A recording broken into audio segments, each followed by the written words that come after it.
Joining me now is House Minority Whip Steny Hoyer of Maryland. Congressman, good to have you with us tonight.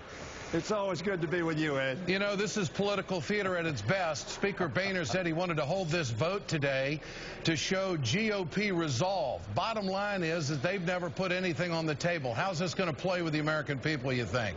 Well, I hope it plays badly with the American people. This is the 31st or 32nd or 33rd time that they put a repeal bill on the floor. Everybody knows it's not going to pass. They're wasting time. They're not addressing jobs. And Al Green's absolutely right. They want to take away, as you said, health care affordability and accountability and reliability. They've held no hearings, have they, Steny?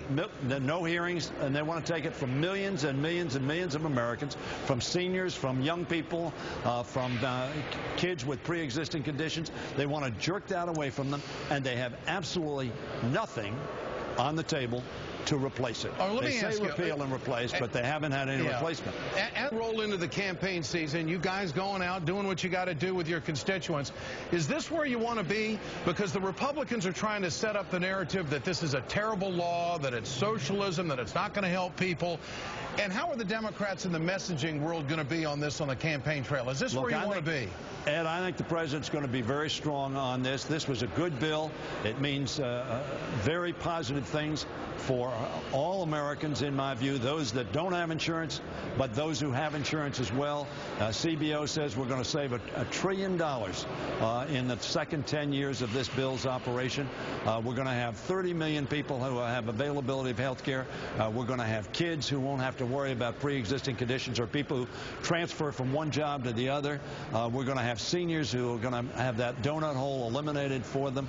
We're going to have people have preventive care that they won't have to worry about cost. So I think this is a very positive message for us to take to the American people. Frankly, the Republicans lost today. They thought they were going to get 50, 60, 70 Democrats to turn their back on this bill. That didn't happen.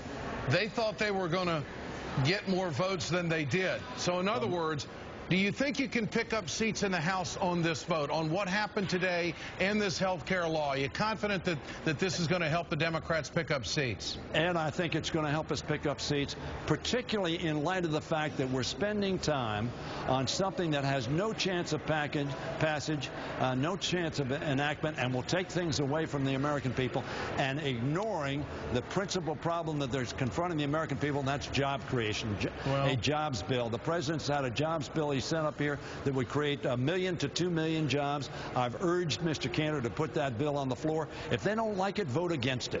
If they want to amend it, offer such an amendment on the floor. But let the House of Representatives, let the representatives of the people vote on a bill which will help create more jobs. We need that. The American people want that, and that's what we should be spending our time on, not wasting our time for the 31st, 32nd, or 33rd time on something that the Republicans know clearly will not pass, but simply want to appeal to their Tea Party faction. Well, they ran in 2010 on repeal and replace. They voted to repeal 33 times. They got nothing on the table, not a single hearing, not a single proposal. I think it's a good place for the Democrats to be right now. I agree with that.